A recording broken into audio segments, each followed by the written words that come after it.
안녕하세요. 반갑습니다. 와운의 최영동 파트너입니다. 반갑습니다. 오늘 오랜만에 종목 이야기를 한번, 오랜만은 아니구나. 예, 종목 이야기를 한번 해보도록 하겠습니다. DIC라는 종목인데요. 이게 DIC가 어제죠. 예, 금요일날 장 후반에, 상당히 좀 의미 있는, 이게 찌라시일지, 아니면은 이제 이게 사실로 드러날지는 좀 지켜봐야 되겠지만, 일단은 요 사이 가장 핫한 테마가, 테마라고 하긴 좀 그렇고, 예, 성장이 좀 부각이 되고 있는 그런 섹터가 로봇 섹터가 아닌가라고 생각을 하고 있습니다. 그만큼 로봇에 대한 관심이 상당히 좀 많아지는 상황들이고, 관심이 많은 만큼, 이 섹터 안에 포함되어 있는 대다수의 종목의 주가 상승률이, 시장 수익률을 좀 뛰어넘는 그런 모습들을 보여주고 있습니다. 물론, 그 안에서 이제 대장 역할을 하는 거는, 아무래도 이제 레인보우 로보틱스죠. 단기간의 상승 부분들로 인해서 기술적으로 놓고 봤었을 때는 상당히 좀 부담스럽긴 하지만, 확실히 조정이 좀 나오더라도 언제든지 저가 매수를 하겠다라는 의견들까지 나오고 있는 상황들이기 때문에, 과연 작년도 한 해가 AI 관련된 종목군들이 전체적으로 시장을 좀 이끄는 방향성을 좀 만들어냈던 성장주였다라고 했었을 때, 올해 상반기는 지금 로봇과 자율주행이 뜨겁게 시장을 좀 달구고 있는 그런 모습이라고 볼 수 있습니다. 레인보우 로보틱스를 얘기할 건 아니고요. 예, 앞서 제가 자료에서도 보여드렸다시피 이 DIC가 이제 어제죠. 이 2시 49분에 나온 뉴스거든요. DIC 분봉을 한번 보도록 할게요. 이게 지금 정확하게 일봉이고, 이거 분봉을 제가 돌려서 좀 보도록 하겠습니다. 이 뉴스가 이제 시장에 알려지기 시작을 하면서, 엄청난 급등세를 보여줬죠? 이때가 아마 이제 VI가 첫 번째 걸렸었을 때고, 이 사이에 변동성들을 좀 보여준 이후에 다시 한번 대량 거래량을 동반한, 강세 흐름들. 이게 한 26%대까지 올라갔다가, 이제 3시 넘으면서, 이제 차익 매물들을 쏟아내면서 결론적으로는 플러스 13%로 좀 마무리가 됐습니다. 일단은 기술적인 부분들을 놓고 보게 되면 이제 주요 저항 라인들을 다 지금 돌파를 시켰죠. 이제 2025년도 1월 달에 한 차례 정도 돌파가 된 이후에 기존의 저항이라고 할 수 있었던 이러한 주요 지점들이지 않을까라고 생각을 하고 있거든요. 물론 이제 2월달 들어서서 살짝 좀 이탈하는 모습들을 좀 보여줬었는데, 굉장히 좀 빠른 시간 안에 다시 이 박스권 안으로 들어오는 양상들이라서, 일단은 기술적인 부분들만을 놓고 봤었을 때는 상당히 조금 의미가 있는 그런 모습들을 좀 보여줬습니다. 근데 이게 단순하게 기술적인 흐름들만을 가지고 이 종목들을 이해를 하는 거는 반쪽짜리라고 저는 보거든요. 그런 부분들에서 DIC가 이제 금요일자에 대량 거래량을 동반한 이러한 이슈들이 어떤 것들이 있느냐라는 것들을 좀 체크를 좀 하셔야 될 것 같은데, 일단은 제목 그대로예요. 테슬라의 옵티머스, 휴머노이드 로봇이죠. 대량 생산을 좀 시동을 하겠다. 그러니까 얼마 전에 제가 그러니까 텔레그램에 올려드렸던 내용들 중에 이 테슬라의 CEO죠. 일론 머스크가 테슬라 실적 발표하고 나서 이 컨퍼런스 콜을 진행하는 과정에서 이 옵티머스에 대한 향후 계획을 좀 발표를 한 게 있거든요. 이제 올해가 판매는 좀 쉽지는 않겠지만, 대량 생산을 준비하는 첫 해로 얘기를 한 부분들이 있습니다. 그에 따라서 어찌됐든 테슬라의 옵티머스, 그다음에 오픈 AI 피규어 01, 뭐 그 이전엔 엔비디아가 이 휴머노이드 로봇과 관련된 플랫폼을 확장을 시키겠다. 뭐 이런 내용들로 인해서 지금 중국과 미국의, 그리고 미국과 중국의 이 기술 경쟁이 이 로봇으로도 좀 확장이 되는 그러한 양상들로 흘러가고 있습니다. 그에 따라서 국내 증시도 마찬가지로 이 글로벌 트렌드에 맞춰서 관련 종목군들에 대한 강세가 상당히 빠르게 좀 진행이 되고 있는데, 이 내용, 그러니까 이 뉴스의 이 주된 내용들은 뭐 상당히 좀 의미가 있다라고 생각을 하고 있어요.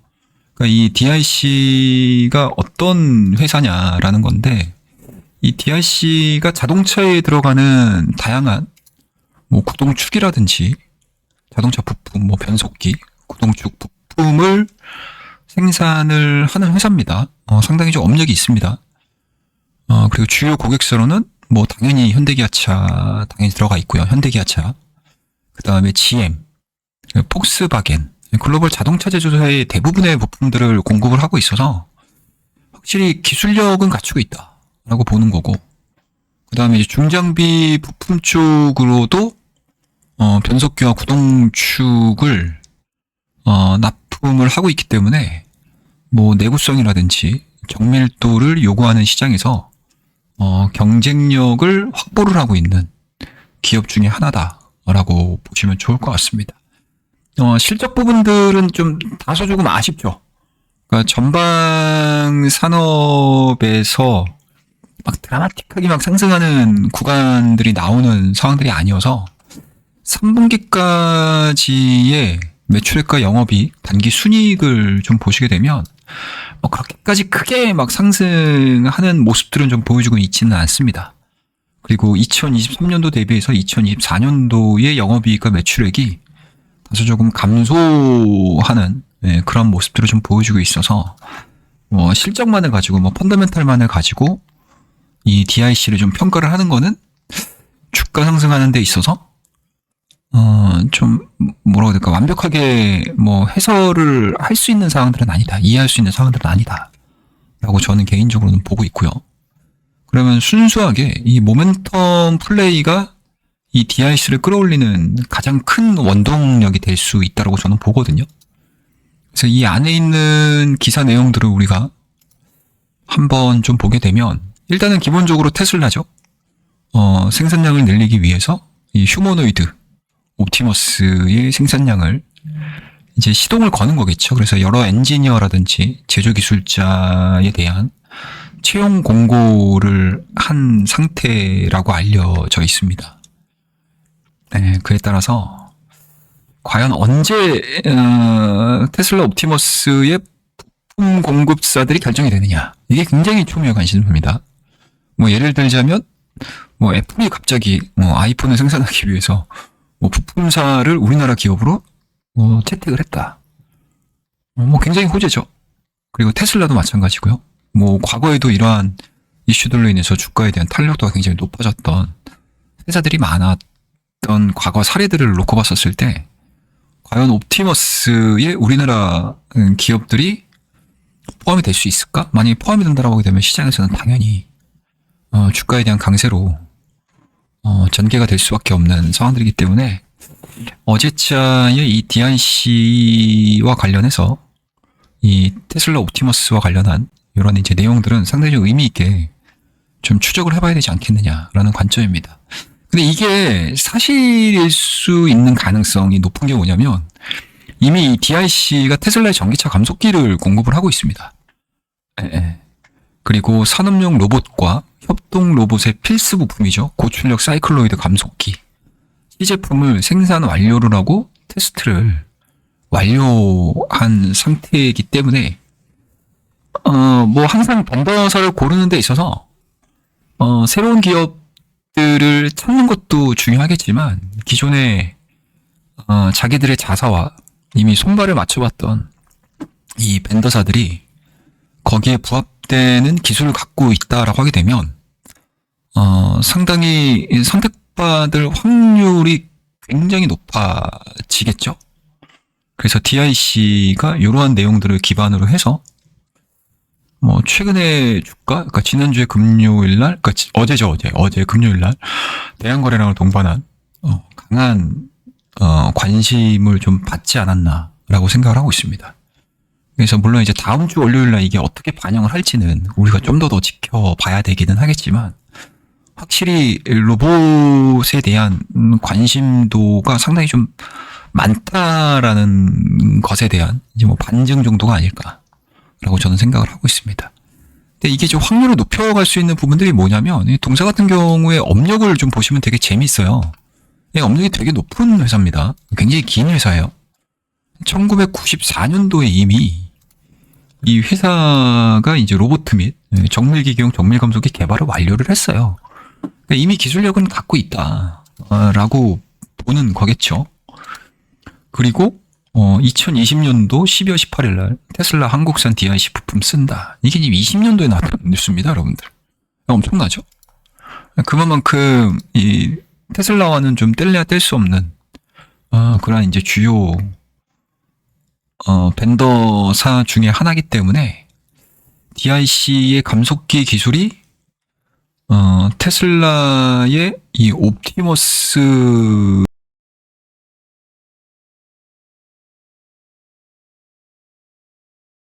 라고 하게 되면 주가에 있어서는 굉장히 좀 의미 있는 상승세가 좀 나오지 않겠느냐라는 관점이고요. 그리고 휴머노이드도 치고 나가는 뭐 테슬라 상당히 좀 그러니까 되게 빨리 움직이는 것 같아요. 생각했던 것보다. 이것도 마찬가지로 2월 7일 4시 38분에 지금 기사화가 되는 내용들인데, 테슬라 옵티머스 제조 인력 대규모 채용 뭐 이런 기사까지 나오고 있어서 인력과 더불어서 이 벤더사들이 좀 결정이 이루어지게 되면 빠르게 시제품을 볼 수 있는 그 시기가 좀 앞당겨지지 않겠냐? 이러한 부분들이 이 DIC의 주가를 끌어올릴 수 있는 원동력으로 작용을 할지 한번 좀 지켜보자라는 의미에서 이게 아마 작은 종목이라서 많은 분들이 잘 신경을 안 쓰실 수도 있어요. 그래도 항상 이러한 기업들에서 이게 생각보다 좋은 기회가 나올 수도 있거든요. 그래서 우리 구독자분들께서는 이런 종목군들도 좀 관심을 좀 가져봐도 좋지 않을까라는 뭐 저의 투자 아이디어를 좀 공유를 해드리고자 오늘 이 DIC에 대한 이야기들을 좀 해드리니까요. 참고해서 좀 보시면 좋을 것 같고, 변동성이 생각보다 좀 큽니다. 좀 주의를 좀 하셔야 될 것 같고요. 그리고 주봉에 대한 움직임들도 보시면 그러니까 고점은 계속 좀 제한적이죠. 한 7,000원대? 생각보다 이게 실적이 그러니까 정체되어 있는 기업이다 보니까 탄력 있게 움직였던 때가 그렇게 많지가 않아요. 그리고 주가가 정말 많이 밀리는 흐름들을 보여줬었던 시기도 좀 있었기 때문에 사실은 약간 좀 스몰캡 정도이고, 그리고 시가총액 자체도 이건 1,700억 정도밖에 안 되는 상황들이라 사실은 뭐라고 해야 될까, 기업의 뭐 기술력이라든지 성장성이라든지, 그러니까 기업의 펀더멘탈만을 뭐 제외시키고 뭐 모멘텀 플레이를 하게 되면 상당히 좀 외생 변수에 의해서 좀 좌지우지 될 수 있는 부분들도 있습니다. 그게 강점이 될지 약점이 될지는 뭐 주가를 보면서 우리가 판단을 해야 되겠지만, 일단은 굉장히 좀 흥미있는 내용들이 나오기 시작을 해서 그와 관련해서 좀 가능성 있는 종목들 좀 소개시켜 드리는 것도 나쁘지 않겠다라는 의미에서 오늘 이 DIC에 대한 이야기를 좀 해드리고요. 뭐 제가 좀 놓친 부분들이 있다면 아마 있을 거예요. 있을 가능성이 높거든요. 그래서 좀 관심이 있으신 분들은 또 별도로 DIC 기업에 대해서 한번 좀 찾아보시게 되면 또 재미있는 로봇 관련주 중에 하나가 좀 나오지 않겠냐라고 생각을 하고 있습니다. 자, 그러면 이제 오늘 이 DIC에 대한 이야기는 이 정도에서 마무리를 하고요. 오늘 내용이 괜찮으셨다면, 좋으셨다면 구독과 좋아요, 알림 설정 부탁드리고요. 설명란에 보시면 우리 텔레그램 방이 있거든요. 그 방으로 들어오셔서 또 많은 정보들 얻어 가시고, 뭐 짤막하게 또 제가 가지고 있는 시장에 대한 성격들까지 시장의 생각들까지 올려드리고 있으니까 많이 들어와서 같이 좋은 정보 공유하도록 하겠습니다. 자, 그러면 오늘은 여기서 마무리하고요. 다음 시간에 또 뵙도록 하겠습니다. 감사합니다.